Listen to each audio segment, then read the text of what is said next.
اردو کے واسطے سے آپ کا معاشرتی رکھ رکھاؤ، آپ کی گفتگو اردو کے واسطے سے ہے. 74 سال سے آپ اردو کی خدمت کر رہے ہیں. تو آپ کے خیال میں ہندوستان میں فرقے وارانہ ہم آہنگی کے لیے اردو کہاں تک اور کتنا کردار نبھا سکتی ہے؟ اردو ہی ایک واحد ایسا راستہ ہے جو مختلف اقوام کو، ملتوں کو، ذاتوں کو، برادریوں کو، صوبوں کو، زبانوں کو مطابقت سے، مصالحت سے، مشابہت سے یکجا کر سکتا ہے. اس میں ہندو، مسلمان، سکھ، عیسائی، یہودی، پارسی، جینی سب نے مل کر امیر خسرو سے اور آج کے دور تک سب ہر دھرم کے آدمیوں نے مل کے چندربھان برہمن اردو کا پہلا شاعر ہے جس نے شاہجہان کو غزل سنائی مطلع سے مقطع تک، چندربھان برہمن. جس طرح میر غالب اور اقبال کی شخصیت ہے، رتن ناتھ سرشار، دیا شنکر نسیم اور برج نرائن چکبست کو کون بھلا سکتا ہے. پنڈت برج موہن دتاتریہ کیفی، علامہ زار اور امرناتھ مدن ساحر کو، رگھوپتی صاحب فراق کو، جوش اور جگر کی طرح فراق گورکھپوری کو تمام دنیا اردو مانتی ہے. آج بھی پاکستان میں پنڈت برج موہن دتاتریہ کیفی کو پڑھایا جاتا ہے. واحد زبان ہے. ہر قوم، ہر فرقے، ہر ادارے نے چھوٹی چھوٹی بولیوں نے جو ہر 10-15 میل کے بعد بدل جاتی ہیں. خالی زبانیں نہیں، اودھی، ہریانوی، گجراتی، دکنی، میتھلی، برج بھاشا، سور سینی، اپبھرنش، کھڑی بولی کو عربی، فارسی، ترکی اور سنسکرت کی پراکرتوں سے ملا کر یہ شروع یہاں سے ہوئی. زحال مسکی مکن تغافل درائے نینا بنائے بتیاں، کتاب ہجرا نہ دارا میجا نہ لیہو کاہے لگائے چھتیاں، شبان ہجرا دراز چو زلف و روز وصلت چو عمر کوتا، سگی پیا کو جو میں نہ دیکھوں تو کیسے کاٹوں اندھیری رتیاں. گوپال متل، ہری چند اختر، ہرش ملسیانی، جگن ناتھ آزاد، لبھو رام جوش ملسیانی اور گلزار دہلوی کو کون بھول سکتا ہے. اس لیے مشترکہ تہذیب، متحدہ تمدن، قومی یکجہتی، اتحاد اور ہندو مسلمانوں کے اختلاط کے لیے مشرق بعید سے مشرق وسطیٰ تک واحد صراط دوستی اور عالمگیر اخوت کی اگر کوئی علمبردار اس ملک میں زبان ہو سکتی ہے، جیسا کہ سر تیج بہادر سپرو نے کہا تھا کہ ہماری متحدہ تہذیب کا واحد ورثہ ہے جو امانت ہے ملک اور قوم کی، میں اسی کی تائید میں یہ بات کہتا ہوں. بہت خوب. گلزار صاحب، آپ نے اردو کی ترویج و ترقی کے لیے زندگی کو وقف کر دیا اور آپ کا بنیادی مقصد اردو کی ترویج تھی. اردو زبان بھی، اردو ادب بھی، اردو تہذیب. جی، تو اس سمت میں آپ نے خصوصاً کیا کیا؟ میں نے یہ کیا کہ اس تہذیب جتنے اسکول ہندوؤں کے الگ اور مسلمانوں کے الگ پرائیویٹ ٹرسٹوں کے ہیں اور گورنمنٹ کے، سالانہ کوئی 30-35 برس اسکولوں اور کالجوں میں گیا ہوں اور ان کو اردو کے ذریعے دعوت دی ہے مختلف مشترکہ ہولی منانے کی، دیوالی منانے کی، عید منانے کی. یہاں تک کہ 500 سے زیادہ مسلمان بچے رام لیلا میں میرے کہنے سے آج 25-30 برس سے 11 دن کی رام لیلا دلی میں ہوتی ہے، رام لیلا گراؤنڈ میں. اس میں سب بچے والنٹیئر وردی پہن کے آتے اور کہا ہندو بچے درگاہ نظام الدین کے میلے میں، حضرت نظام الدین اولیاء اور حضرت امیر خسرو کے سالانہ عرس میں، عرس کے میلے کے اندر 5 دن ہندو بچے وہاں کام کرتے ہیں. میرا کنٹریبیوشن اردو زبان اور تہذیب کے ساتھ مشترکہ تمدن کو پھیلانے میں یہ رہا کہ چاہے مشاعرہ ہو، چاہے ڈرامہ ہو، چاہے سماجیات کا کوئی کام ہو، یا ہولی دیوالی پہ پیاؤ لگانی ہو، یا عیدین پر اور تازیوں کے زمانے میں سبیل لگا کے لوگوں کا وہ کرنا ہو، سب ہندو مسلمان نئی نسلوں کو، دوسری اور تیسری نسل کے بچوں کو بھی بزرگوں کے ساتھ بیٹھ. تو میرا یہ کوشش یہ رہتی ہے کہ نئی سے نئی نسل کسی بھی اسکول کالج میں پڑھتے ہوں ان تک اپنی بات کو بے باکی سے کہیے، ان کو سمجھائیے. تو میں توحید خالق اور توحید نوع بشر، اس کو کہ ایک خالق ہے، ایک مخلوق ہے، نوع بشر ایک ہے، ہیومن ریس، مین کائنڈ، مانوتا ایک ہے، مشرق کی ہو یا مغرب کی، سارا برہمانڈ، ساری سرشٹی، ساری کائنات، ساری ماورائے کائنات جو مخلوق خدا ہے اس کی تخلیق کی نوعیت محبت اور خدمت پر ہے اور توحید ذات پر ہے. تو جب ایک خدا اور ایک مخلوق ہے تو بیر کس بات کا؟ اس بات کو میں اپنے نظم میں، نثر میں، تقریروں میں، شاعری میں اس کو میں پروجیکٹ کرتا ہوں جس طرح بھی کرتا ہوں. تو اب اس مرحلے پر کچھ نمونہ کلام اگر عطا ہو جائے. بہت اچھا، کچھ شعر بھی سنا دیتا ہوں نا. میں وہ ہندو ہوں کہ نازا ہے مسلمہ جس پر، دل میں کعبہ ہے میرے، دل ہے صنم خانوں میں، جوش کا قول ہے اور اپنا عقیدہ گلزار، ہم سا کافر نہ اٹھا کوئی مسلمانوں. بہت خوب، بہت خوب. دیکھیے کچھ رباعیاں ہیں، الفاظ تو اس میں خمریات کے، رندی اور شوخی کے، شراب و کباب کے ہیں، لیکن معرفت و توحید سے متعلق.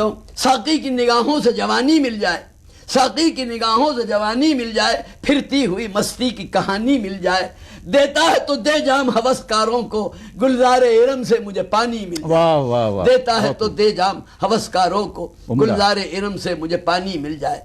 عرض کرتا ہوں شبنم کی مدد سے باغ دھل جاتے ہیں، اشکوں سے گناہ کے داغ دھل جاتے ہیں، شستہ جذبات ہوں کہ شستہ افکار، انسان کے دل و دماغ دھل جاتے ہیں۔ بہت خوب۔ شستہ جذبات ہوں کہ شستہ افکار، انسان کے دل و دماغ دھل جاتے ہیں۔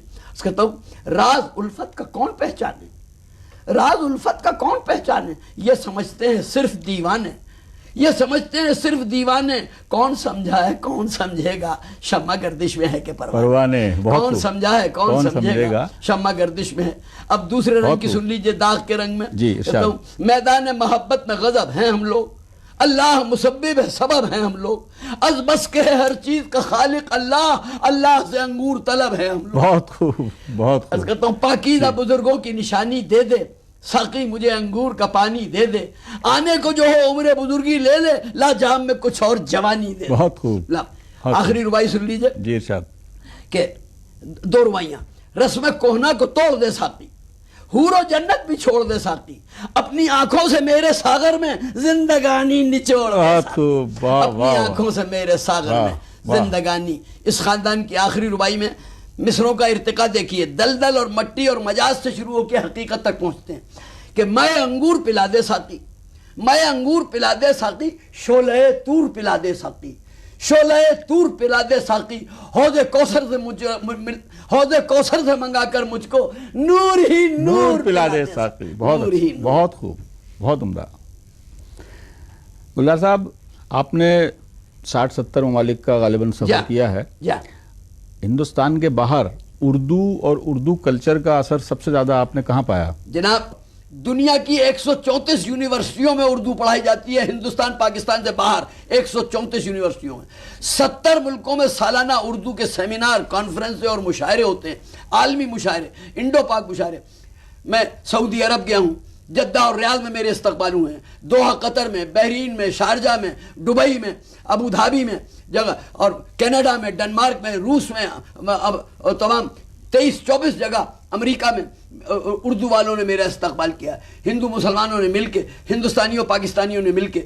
اکیلے جدہ سعودی عرب میں 4,000 لڑکیاں اور 10,000 لڑکے گورنمنٹ آف انڈیا کا ایمبیسی کا اسکول ہے، اردو پڑھتے ہیں۔ تو اردو مٹنے والی زبان نہیں ہے، اردو بھی 21ویں صدی کا مستقبل کا روشن ستارہ ہے۔ اردو ہندی کے باہمی تعلق کے بارے میں کیا آپ کے نظریات ہیں؟ میتھلی شرن گپت نے اپنی کتاب میں، جو ہندی کے سب سے بڑے آدمی قطب مینار ہیں، بھارت بھارتی ان کی ایک کتاب ہے، اس کے دیباچے میں بھومکا میں لکھا ہے کہ میں نے قومی اور سیاسی اور انقلابی شاعری کا رنگ خواجہ الطاف حسین حالی اور پنڈت برج موہن دتاتریہ کیفی سے سیکھا۔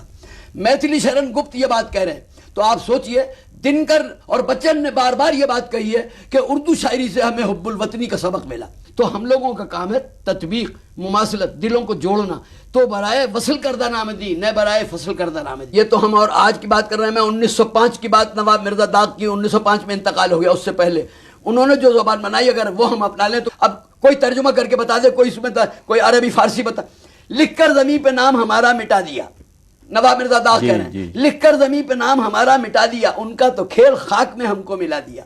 یا شب کی کل کی باتوں کا کیا ذکر تو ہنس کر بولے تم بڑے وہ تمہیں کاٹ کے ٹکڑے کر دیں۔ یہ زبان ہے، تم بڑے وہ، داغ دال الف غین، دال الف غین، کہ داغ کا ہر حرف لکھتے ہیں جدا، ٹکڑے کر ڈالے ہمارے نام کے، ٹکڑے کر ڈالے ہمارے نام کے، جو گزرتے ہیں داغ پر صدمے آپ بندہ نواز کیا جانے۔ تو یہ زبان جو داغ نے استعمال کی، جو میر نے استعمال کی، وہ استعمال کی۔ اب رجب علی بیگ سرور کی یا میرے والد علامہ زار کی زبان کا استعمال کا وقت نہیں ہے، اب چکبست کی زبان کا وقت ہے۔ بعض جگہ اقبال نے جو اردو میں سارے جہاں سے اچھا ہندوستان ہمارا، بلبلیں اس کی یہ گلستہ ہمارا وغیرہ، اب اس جذبے شکتی بھی شانتی بھی بھکتوں کے گیت میں ہے، بھارت کے واسیوں کی مکتی پریت میں ہے، علامہ ڈاکٹر اقبال۔ تو یہ اب اس چیز کی ضرورت ہے کہ داغ کی زبان کو عوام میں پھیلایا جائے۔ سر سید نے خود تجربے کیے، ان کے آپ کتابیں دیکھیے، اس میں ہندی کے، سنسکرت کے اور علاقائی زبانوں کے کتنے الفاظ یوں محاورے کی طرح، روزمرہ کی طرح ان کی کتابوں میں موجود ہیں۔ تو آج ضرورت ہے اسی ہندوستانی بول چال کی عام فہم زبان کی جس کی بنیاد میر اور داغ نے رکھی. آپ ذاتی طور پر اردو والوں کے لیے، اردو پڑھنے والوں کے لیے، اردو پسند کرنے والوں کے لیے کیا پیغام دینا پسند کریں؟ میرا پیغام چھوٹا سا ہے بہت. وہ یہ ہے کہ بڑے بڑے لوگ سرکاری یا غیر سرکاری ٹرسٹ کچھ بھی کریں، آپ اپنے گھر میں، اپنے محلے میں، اپنے رشتہ داروں میں، اپنے سگے بھائی بہن کے ہاں اور اپنے ہاں اپنے بیٹے بیٹی، پوتا پوتی اور نواسے نواسی کو، 6 بچوں کو 6 جماعت کے معیار تک، middle class lower middle class تک آپ ان کو اردو رسم الخط میں اردو بھی سکھائیے. پھر چاہے آپ فرینچ پڑھائیں، جرمن پڑھائیں، اسپینش پڑھائیں، رشین پڑھائیں، چاہے کوئی زبان دنیا کی انگریزی پڑھائیں، خوب پڑھائیں، ایم اے پی ایچ ڈی کرائیں، LLB کرائیں، لیکن اسلاف کی قدروں کو، اسلاف کی تہذیب کو، اسلاف کے ادیان اور نظریات کو اگر اخلاف تک، نئی نسل تک پہنچانا ہے تو 6 7 8 کلاس کے معیار تک اردو رسم الخط میں اردو پڑھائیں گے تو آپ کا دین اور ادب دنیا دونوں محفوظ رہیں گے، ورنہ دونوں پہ حملہ ہے. آپ کے ہمارا مذہب اور عقائد اور نظریات بھی اردو اور ہندی کے ذریعے پہنچیں گے لوگوں پر. اس لیے ضروری ہے کہ ہم اپنی دین دنیا دونوں کے تحفظ کے لیے اردو زبان پڑھائیں، اردو کے لیے ان کو ترغیب دیں، توجہ دلائیں، اور خود گھر میں بیٹھ کے پرائمری اور مڈل تک کی اردو پڑھا دیں. یہ میرا پیغام. اردو کے بارے میں، اردو ادب کے بارے میں گلزار صاحب کی معلومات کو دیکھتے ہوئے ان کو اردو اور اردو ادب کا انسائکلوپیڈیا بھی کہا جاتا ہے، اور ان سے تو اردو اور اردو ادب کے بارے میں، دہلی کے بارے میں لامتناہی گفتگو کی جا سکتی ہے. بہرحال میں بہت شکر گزار ہوں آپ کا کہ آپ تشریف لائے اور آپ نے اس گفتگو کا موقع دیا.